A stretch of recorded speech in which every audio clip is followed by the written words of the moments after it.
All right, buckle up, everybody, because today we're diving headfirst into some digital ethics. We're talking about X's latest transparency report for the first half of 2024 and what it tells us about how they handle content moderation.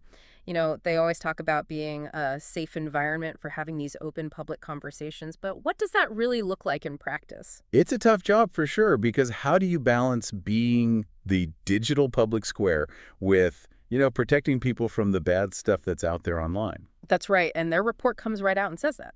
They want to promote these open conversations while keeping people safe. How do you even reconcile those two things? Well, this is where we get into their whole like freedom of speech, not freedom of reach philosophy, right? So Right. instead of just taking down content if it gets slagged, maybe they just make it less visible. So if someone posts something inflammatory, instead of deleting it, they just kind of bury it in the algorithm? Exactly. They're saying people can speak their minds, within reason, of course, but they're also going to try and stop things from going viral if they might be harmful. Makes you wonder how well that actually works in practice and where they decide to draw the line. Yeah, it's a moving target for sure. Hmm. But this report gives us some really interesting clues about their process. I mean, just look at the sheer volume of user reports they're dealing with. Over 224 million in 6 months, and that doesn't even include spam. 224 million, wow. That is a staggering number. It really shows you the challenge of trying to moderate at that scale. For sure. And it gets even more interesting when you break those reports down into categories. Top three: abuse and harassment, hateful conduct, and violent content. Not exactly shocking, I guess, but I wonder if those categories are unique to X or if it's just a reflection of what's happening online everywhere. Good point. It's tough to say without seeing data from other platforms, right? Yeah. But those three categories definitely line up with what people are worried about in general when it comes to online toxicity. Though I do think how those reports break down for X in particular could tell us something about the kinds of conversations people are having there. And how X chooses to moderate those conversations too. They say they're using a mix of like automated systems and human moderators, right? Right, and it's super interesting to see how that plays out. For example, they suspended over 5 million accounts in those 6 months, which sounds like a lot on the surface. It does, until you realize that only a tiny percentage of posts, we're talking 0.0123%, actually got removed or flagged. Seems like they're going after whole accounts rather than individual posts. Exactly. Which kind of goes back to that freedom of speech, not freedom of reach idea. It's not that everything from a suspended account was bad, but the overall behavior was enough to take action. Interesting strategy, but how transparent is that for users? If only a tiny bit of content gets taken down, how do they know what crosses the line? That's why you got to dig into the specifics of each policy. Like, they have a zero tolerance policy for child sexual abuse material, or CSAM. Okay, but what does zero tolerance actually mean in practice? What are they doing to combat CSAM? Well, they're working directly with the National Center for Missing and Exploited Children, NCMAC, reported over 370,000 potential cases in 6 months. Wow, that's a lot. Shows how complex this stuff is, especially when you're talking about something as awful as CSAM. It's more than just deleting pictures, it's about protecting children. Absolutely. Takes real expertise and a deep understanding of the problem to make a difference. For sure. All right, let's switch gears for a second to something a little less heavy, something where automation seems to be working, spam and platform Oh manipulation. yeah, everyone hates spam, All right. right? And it feels like a constant battle. But X seems to be making some progress there. They suspended a crazy 463 million accounts for platform manipulation and spam in those 6 months. 463 million. That's over double all the other user reports combined. Yeah. Talk about scale. It really goes to show the sheer scale of the problem. It's like an arms race between X and the people trying to game the system. Sobering thought for sure. It's tough to create a healthy online environment, even with the best tech and a dedicated team. Speaking of tough, let's get into something that's really difficult to moderate: violent content. How does X decide what to do there, especially when you have to balance safety with free speech? That is the $1 million question. The report says that even though they got millions of reports about violent content, they only removed a very small percentage of it. Context is everything, apparently. So, how do they decide what stays up when it comes to violent content? Where's the line? Well, they look at a bunch of things like, was the intent to cause harm? Could it actually lead to real-world violence? Is it like newsworthy, even if it's violent? It's Yeah. not just about whether there's violence. It's more nuanced than that. So, like, A news report about a war would be treated differently than someone just saying, go hurt people. Yeah, exactly.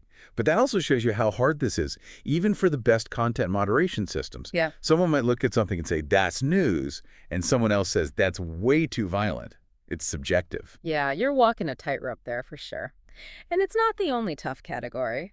Speaking of, they also talk about misleading and deceptive identities. Seems kind of small compared to violent content and all that, but they still suspended a bunch of accounts for it. Almost 680,000, in fact.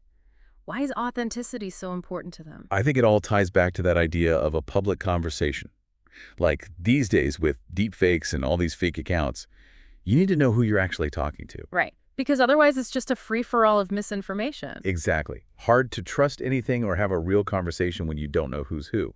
So it makes sense that X would want to make sure people are who they say they are. It's about building trust, which is key for any online community. Now, let's talk about something I think is super interesting. Government requests for information and content removal. They give it a lot of space in the report, which I think is a good sign. Shows they care about being transparent. Yeah, I agree. It's definitely a sensitive topic. So they break down how many requests they got for user info, which was over 18,000, and for content removal, which was over 72,000. Those are some big numbers. But just because they get a request doesn't mean they do it right. What do they say about how they actually handle those requests? They actually go into quite a bit of detail, which is good. Basically, they say they comply with some, but they also push back on some. If they think a request is bogus, they'll fight it. They even file legal objections sometimes. So it's not just government asks, X jumps. They're protecting their users like they said they would. Exactly. It's not a rubber stamp. They're weighing those requests against their commitment to free speech and privacy. Not an easy balance to strike, especially for a platform as big as X.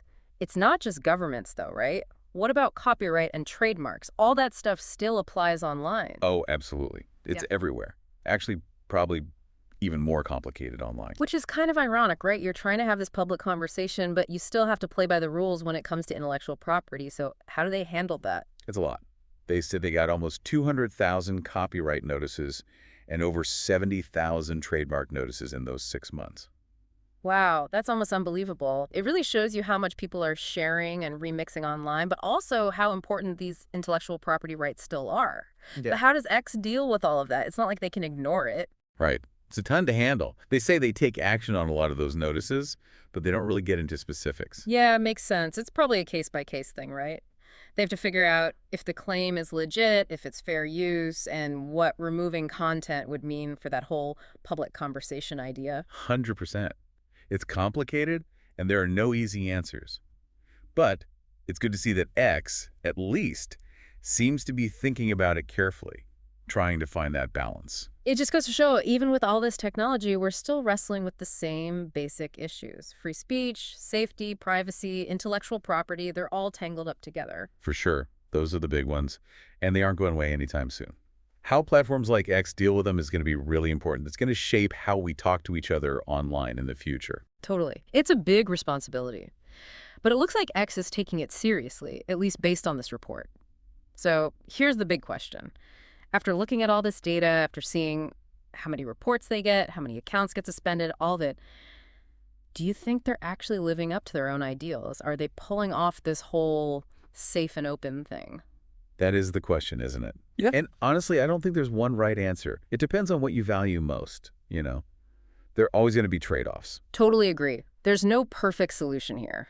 It's messy, it's an ongoing process, and ultimately it's up to us as users to decide how we want to be a part of it. What matters is that we're talking about it, asking the tough questions, and looking at the data. Well said. And to everyone listening, congrats on making it through this deep dive into the wild world of content moderation on X. It's complicated stuff. And remember, this was just a taste.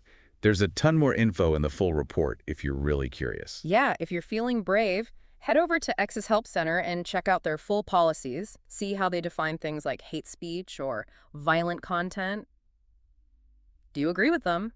It's something to think about. Because the more we all understand about how this stuff works, the better we'll be at navigating the online world and shaping what it becomes. Couldn't have said it better myself.